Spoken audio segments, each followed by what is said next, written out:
Bonsoir à tous et bienvenue dans ce nouvel invité de la rédaction. À 35 ans seulement, il vient de prendre la tête de la toute-puissante métropole de Tours. Un début de mandat marqué par une première polémique sur la hausse des indemnités et des élus. Un mandat qui va se poursuivre avec d'autres dossiers d'ampleur. La seconde ligne de tramway, l'avenir de l'aéroport et l'avenir également de l'économie locale plombée par le Covid-19. Bonsoir Wilfried Schwartz. Bonsoir. Menu dense donc, vous êtes président de la métropole, président de gauche, maire de La Riche. Vous nous recevez ici dans ce centre de maintenance du tramway à Tours-Nord. Vous avez changé de braquet, décidément, de La Riche à la métropole. Comment, sur le plan personnel, avez-vous vécu ces 3 premiers mois ? C'est évidemment très intense et ça demande une grande concentration. Donc en effet, je suis très concentré sur les enjeux de la métropole, mais c'est aussi l'articulation avec ce formidable mandat qui est celui d'être maire d'une commune. Donc en effet, il faut que tout ça prenne le temps de se mettre en route, mais ça va plutôt bien. Un début de mandat, je le disais, marqué par une hausse des indemnités des élus. Elle a quasiment doublé pour vous, plus 30% pour vos vice-présidents. En plein Covid, alors que des gens perdent leur emploi, acceptent de diminuer leur salaire ou refusent certaines primes. Quel est le signal envoyé ? Moi, j'ai décidé d'arrêter toute activité professionnelle à côté de mon mandat. Le précédent président de la métropole avait une indemnité de 1 200 €. On a passé cette indemnité nette d'impôts à 2 300 € net. C'est l'indemnité parmi la plus basse de France, les plus basses de France. Donc, je pense qu'on est dans une indemnité qui est raisonnable. Alors je comprends évidemment qu'à chaque fois qu'on parle des indemnités, ce soit un sujet polémique. Ce qui est le plus important, c'est qu'on soit des élus pleinement impliqués dans nos fonctions et libres pour pouvoir le faire. Un dernier mot de politique, la présidence du SMAT, le syndicat mixte de l'agglomération Tourangelle, un outil puissant, celui de l'aménagement territorial, vous a échappé, est revenu à l'opposition, au marcheur Benoît Pierre. Vous déclarez ne pas être dans la cuisine politique, s'il n'y a pas eu un brin de naïveté sur ce coup-là ? Alors déjà, c'est un non-sujet puisqu'on vient de s'apercevoir d'une erreur dans le comptage des voix. Donc en fait, c'est Cathy Savouré qui aurait dû être élue dès le premier tour. Il n'y aurait pas dû y avoir de deuxième tour puisqu'il y a eu une erreur sur le comptage des suffrages exprimés. Donc tout ça est en cours d'être réglé. Donc pour l'instant, c'est un non-sujet. C'est une information qui vient de tomber. Ce sera réglé à partir de quand ? On va voir, c'est à l'actuel président du coup de prendre ces décisions. Sinon, ça sera en effet le tribunal administratif qui, logiquement, devra trancher. Une actualité, on l'a dit, évidemment marquée par le Covid depuis 6 mois. Pour la métropole, ce sont les conséquences économiques qui nous intéressent, puisque ça fait partie de vos compétences. Les entreprises sont en souffrance et inquiètes, puisqu'elles doivent commencer à rembourser le prêt garanti par l'État. Et vous, la métropole, qu'est-ce que vous faites pour ces entreprises ? Alors nous avons décidé de mettre en place une aide directe pour les entreprises. Alors pour les TPE, pour les petites entreprises, une aide qui sera située entre 1 000 et 5 000 €, puisque c'est les limites que l'on peut faire par la loi, par les textes. Une aide soit à l'investissement, soit au fonctionnement, pour les aider, pour donner un coup de pouce pour sortir de cette crise. Donc cette aide sera vue et étudiée en lien avec les chambres consulaires qui seront en charge de l'instruction des dossiers, donc la CCI de Touraine par exemple. Et c'est important parce que ce sont des professionnels, ils connaissent un peu les situations économiques Moins de 10 salariés, entreprises. C'est ça Oui, on est sur les TPE avec un chiffre d'affaires inférieur à 1 million €. Donc c'est une aide quand même importante puisque c'est 1 million € au total que nous mettons en aide directe. Et c'est la première fois que la métropole s'engage dans des aides directes aux entreprises. C'est-à-dire que ce n'est pas un prêt remboursable, ce n'est pas une avance remboursable, c'est vraiment une aide pour du coup permettre de se relancer dans cette crise. Ça peut par exemple servir à investir dans des nouveaux outils de communication, peut-être par exemple pour un commerçant, pour vendre sur Internet. Donc on est vraiment sur des mesures comme ça. Et c'est aussi, ça peut permettre de renflouer aussi la trésorerie d'un commerçant. Et on sait très bien que la période a été très difficile. Il y aura des critères d'attribution ? Oui, tout à fait, bien sûr. Et je vous dis déjà, il faut que le chiffre d'affaires soit dans l'année inférieur à 1 million €. Et ensuite, l'instruction des dossiers est faite avec la Chambre de commerce et d'industrie. Cette mesure, à partir de quand ? Eh bien, à partir de maintenant, du coup, puisqu'elle est votée. Et puis ensuite, ça sera sur 2020-2021.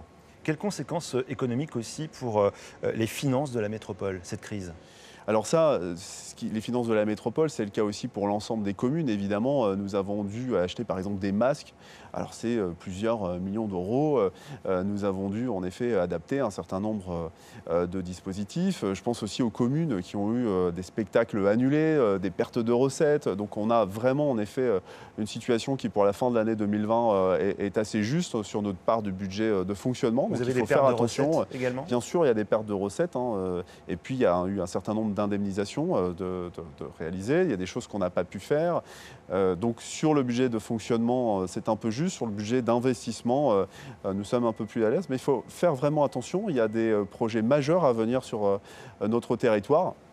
Ici, la démonstration en est faite avec le tramway. Ce sera évidemment un enjeu majeur. Et donc pour pouvoir financer ces grands projets, eh bien, il faut dégager des marges, il faut faire attention. Alors justement, on y vient. La seconde ligne de tramway est-elle en danger ? En tout cas, son tracé tel qu'il est défini aujourd'hui de La Riche à Chambray. Absolument pas. Du coup, le tracé a été défini il y a quelques temps, soumis à la concertation publique. Donc nous sommes bien dans ce tracé-là, c'est-à-dire La Riche-Chambray, avec une liaison pour les deux hôpitaux, Bretonneau et Trousseau. Donc ce tracé n'a pas changé. Il y a quelques adaptations aussi souhaitées, notamment par la ville de Tours, et c'est bien normal, forcément. Il y a des questions au niveau du quartier des Casernes, vers le quartier du Plat d'Étain, des sujets au niveau de la place Jean Jaurès, mais la ville de Tours est en lien avec la métropole. On aura l'occasion de présenter ces réflexions aux habitants, voilà, pour aussi en débattre. Mais nous sommes sur des ajustements qui ne remettent pas en cause le calendrier. Donc vraiment, il faut un rythme. On a besoin de cette deuxième ligne qui va nous permettre vraiment de structurer le réseau sur notre territoire. Donc il faut y aller. On a 3 ans de réflexion, il y a eu beaucoup d'échanges sur ce sujet. Maintenant, il faut de la volonté politique pour maintenir le rythme et ça sera le cas. Donc un calendrier qui n'est pas chamboulé pour la seconde ligne de tramway. Néanmoins, sur les financements, est-ce que vous avez trouvé de nouvelles ressources, notamment auprès de l'Europe, par exemple ? Alors nous sommes déjà d'abord tournés du côté de la région, puisque nous allons entrer en négociation avec la région sur le contrat région. Donc forcément, j'ai déjà eu des échanges avec le président François Bonneau pour que, il y ait une part importante qui puisse être consacrée au tramway. Et en effet, sur l'Europe, c'est un enjeu. Donc nous sommes en train de nous organiser pour avoir aussi, peut-être à Bruxelles, quelqu'un qui serait chargé aussi pour notre compte de nous trouver des financements. Donc c'est évidemment pas des sujets simples, mais c'est des sujets essentiels pour qu'ensuite on puisse demander à nos financeurs plus traditionnels, c'est-à-dire tout simplement les banques, de pouvoir nous prêter de l'argent pour que ce projet puisse se faire. C'est un projet important, c'est 360 millions d'euros sur le tracé du tramway, sans compter les aménagements, parce que un tramway, ce n'est pas juste insérer une voie ferrée dans le tissu urbain, c'est aussi des projets d'aménagement, des projets de végétalisation, et au total, on sera plutôt sur un projet à 500 millions d'euros, donc effectivement, il faut trouver des financements. Il y aura aussi des recettes, parce que lorsqu'il y a des recompositions urbaines, ça peut aussi permettre de dégager des recettes pour justement penser tous ces projets et refaire aussi dans certains quartiers, refaire la ville. C'est aussi ça, c'est un projet comme le tram, c'est penser la ville, penser la métropole de demain. Donc ça prend du temps et ça nécessite des financements. La rumeur du tramway à roues évoquée pendant la campagne municipale, on oublie. On oublie, oui, il y avait des réflexions là-dessus. Donc moi, je disais souvent, oui, faut tout regarder, faut échanger. Mais clairement, aujourd'hui, les études qui sortent plaident en faveur du tramway tel qu'on l'a sous nos pieds. Oui. Alors l'aéroport de Tours, cette fois, et notamment l'avenir des vols commerciaux empruntés par 180 000 passagers chaque année. Un avenir lié en partie à la compagnie Ryanair, dont le contrat s'arrête en juin prochain. Et après, les vols touristiques vers Londres, Porto, Marrakech, Dublin, Marseille seront-ils maintenus ? Alors j'entends souvent 180 000 passagers, donc le chiffre peut paraître important. Je veux juste faire une comparaison. Le tramway, c'est 60 000 voyages jour. Donc vous voyez, en termes d'investissement pour la métropole, c'est majeur. 60 000 voyages jour, quand il y aura une deuxième ligne, on sera pas loin des 100 000 voyages jour. Donc en effet, 180 000 voyageurs sur l'année pour l'aéroport, c'est important, mais il faut juste replacer un peu les enjeux dans leur contexte. Sur l'avenir des vols commerciaux, il y a pour l'instant un consensus qui se dégage pour arrêter les subventions à Ryanair. On ne peut pas continuer à un système qui vit uniquement sous perfusion d'argent public. Mettre de l'argent public à un moment donné, c'est bien, si vous voulez, pour essayer justement de faire décoller une ligne aérienne, mais au bout d'un moment, si ça ne fonctionne pas, il faut aussi remettre un peu en question des vols un modèle. Seront-ils stoppés à court terme ? Pour l'instant, jusqu'au mois d'avril, les vols vont continuer. Après, on va voir. Il faut qu'on se laisse aussi le temps de la réflexion sur les vols commerciaux. Mais il n'y a pas que Ryanair, hein. C'est-à-dire, l'enjeu, c'est de voir si notre aéroport peut être un aéroport voilà, un peu de délestage des aéroports parisiens, peut attirer d'autres compagnies.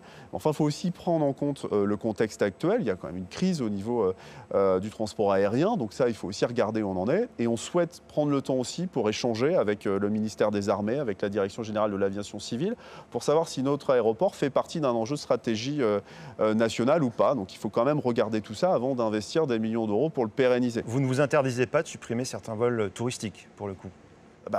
L'objectif pour être supprimé pourrait être surtout de voir si on en attire d'autres. C'est ça le sujet, quoi. Voilà. Comment vous faites par pour contre, attirer il y a une d'autres? certitude, Oui. et ça c'est important. Notre structure et l'aéroport sera maintenu. Il ne sera pas fermé. C'est-à-dire que les vols sanitaires pourront se poursuivre, les vols d'affaires aussi. Et ça, c'est un sujet qui est important sur les vols sanitaires parce qu'on a l'hôpital, Les c'est un greffes, enjeu notamment. effectivement majeur. Donc ça, on a vérifié. Donc dans tous les cas, la métropole maintiendra avec ses partenaires, le département, la région, les investissements suffisants pour maintenir cette structure et aussi faire que l'aéroport puisse demain aussi s'adapter et accueillir sans doute la mutation aussi du transport aérien vers un transport décarboné sans doute. Donc il faut qu'on soit prêt, et il faut maintenir la structure, ça c'est fondamental. Maintenir les vols sanitaires, aujourd'hui on a la réponse, c'est certain, on pourra maintenir un contrôle aérien pour faire atterrir les vols sanitaires. Donc c'est déjà une réponse sur ce sujet qui est complexe, qui éveille un peu les passions. Sur les vols commerciaux, c'est un secteur qui est très libéralisé, le transport aérien. Hein. Donc moi, je veux bien qu'on me dise qu'il faut absolument qu'il y ait 1 million d'euros par an de nos impôts pour le financer. Mais enfin, c'est un peu paradoxal avec un transport qui est très libéralisé. Donc des aides publiques momentanées pour faire venir des compagnies, pourquoi pas, mais ça ne peut pas durer sur long terme. Et ça fait plutôt consensus. Un dernier mot sur le Festival international du cirque qui devait se dérouler en ce moment. Il a été annulé pour cause de Covid-19. Est-ce qu'il sera pérennisé? Est-ce qu'il y aura un autre festival du cirque ou autre chose l'an prochain ou pas? Alors je ne décide pas de tous les sujets tout seul, donc c'est des questions qu'il va falloir qu'on aborde avec l'ensemble du Conseil métropolitain, de même que sur plein d'autres sujets. Donc on engage des réflexions sur le projet de territoire. Ce qu'on souhaiterait vraiment dans ce mandat, c'est créer aussi un sentiment d'appartenance à la métropole, que nos concitoyens connaissent mieux le fonctionnement de la métropole, ses compétences, ses prérogatives, comment aussi eux ils peuvent s'y impliquer dans les projets. Et donc cette année, dès la fin de cette année, nous lançons une réflexion qui sera une réflexion publique sur le projet de territoire, sur les grands enjeux pour notre belle Touraine. Merci beaucoup Wilfried Merci. Schwartz d'avoir accepté notre invitation. Merci beaucoup.